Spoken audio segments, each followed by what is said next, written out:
We will look at 3 examples of this, okay? We will look at the civil conflicts in America, in Israel, and in Iran to figure out why they behave the way they do, and then figure out how this war will progress. Okay, so clearly there is a civil conflict right now in America. Okay, you have the Democrats and you have the Republicans. Now what's odd is that even though these 2 different political parties are at war with each other, they both support the war because their calculus is different. Okay, so why do the Democrats support this war? Well, it's because they believe that this war will be extremely unpopular in America, which will allow the Democrats to dominate in the midterms in November and then win the presidential election in 2028. And they believe that this war will be so unpopular, it will destroy Donald Trump and allow the Democrats to rule forever. It will basically destroy the Republican Party. All right? And so that is your strategy. And if you think about it, it actually makes a lot of sense. The Republicans have a different strategy, which is this war may be unpopular, and this war may make America lose, but it's okay. Why? Because in a time of war, the president has something called the Emergency Powers Act, okay? Emergency powers.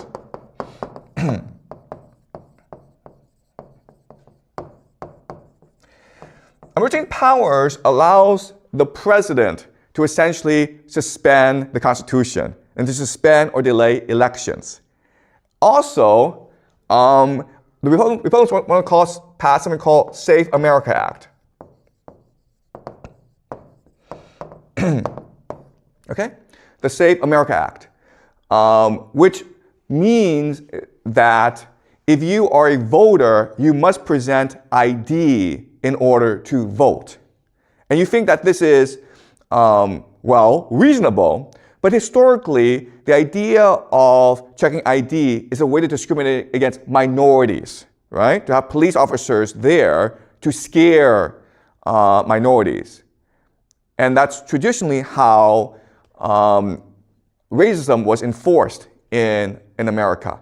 Okay? So in other words, the Republicans have many different strategies of either cheating or manipulating the elections. They could also, I have to say this, but if the war is going really badly, what they will do is call up a national draft and cancel the elections, okay? All right, so these are 2 different strategies going on. But as you can see, this is not really about America defeating Iran. This is really about the Democrats or Republicans trying to obtain power and keep it, okay? All right, but what's important for us to understand is that it's not just about the Democrats and Republicans at war with each other. There's actually a much deeper divide in America, okay?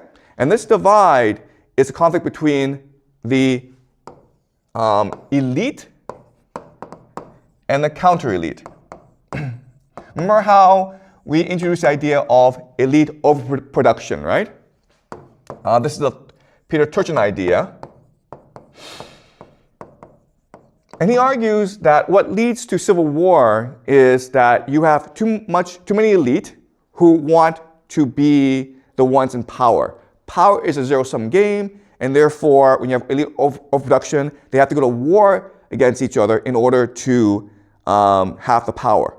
Okay? And so, what's going on? Who are the elite and who's the counter-elite? Well, I mean, to put it very simply, the Democrats represent the elite, and the Republicans represent the counter-elite, okay? So, basically the elite is the empire. And counter-elite is MAGA, which is America First. And so they have 2 different ideals for America. The empire is to maintain the current global order, right? And MAGA is to retreat back into the Western Hemisphere and focus on Americans' core national interests. Right. They're also divided into finance and AI. Okay? So in other words, Wall Street are the main backers of the current elite, and then Silicon Valley are the main backers of the counter elite. Okay? So these people are interested in maintaining the status quo. They are interested in a revolution. Right? And so this is the main divide in America that will eventually lead to a civil war, like an actual civil war. Okay? But right now, they're fighting over foreign policy. So I will discuss this more in the future, okay? But I present to you now. So let me give you a concrete example of why they're fighting. Why are people in finance fighting with people in AI? And there's a very good reason. Because if you're able to control Washington, D.C., if you're able to control the levers of government, you're able to make a lot of money for yourself, okay? So let's look at this concretely. Okay, what people don't really understand is that both finance and AI are bubbles that will burst. They're parasites, okay? So finance is a parasite because there's something called a private credit bubble. Right? Private credit bubble, the idea of private credit is very simple. Rather than banks issuing loans to companies, companies privately issue loans to other companies. And you would think that these companies would be very careful with who they lend to and how much they lend to, right? That's not true though, okay? Why? Because in 2008, these banks destroyed the global economy, and the American government bailed them out. Right? They suffered no consequences. This idea of moral hazard.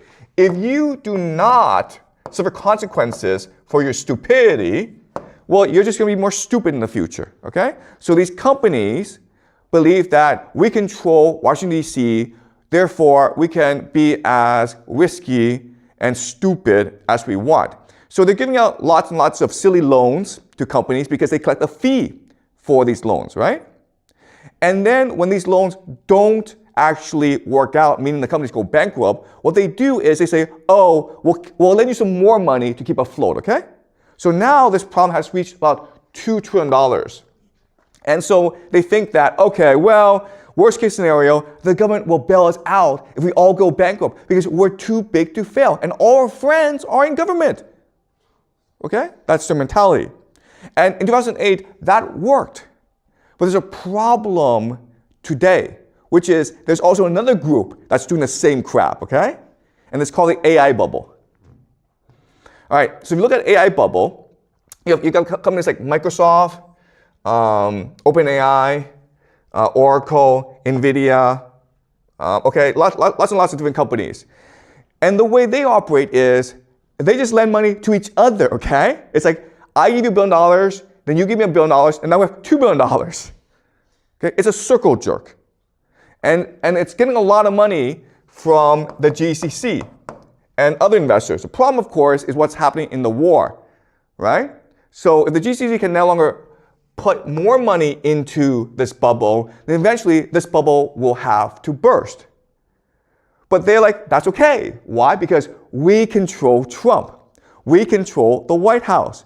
We are the stock market. Therefore, Washington, D.C. will bail us out. Okay? So that's the war going on, where you have two parasitic forces, the finance sector and the tech sector, and they are all looking for government bailouts when their bubble bursts.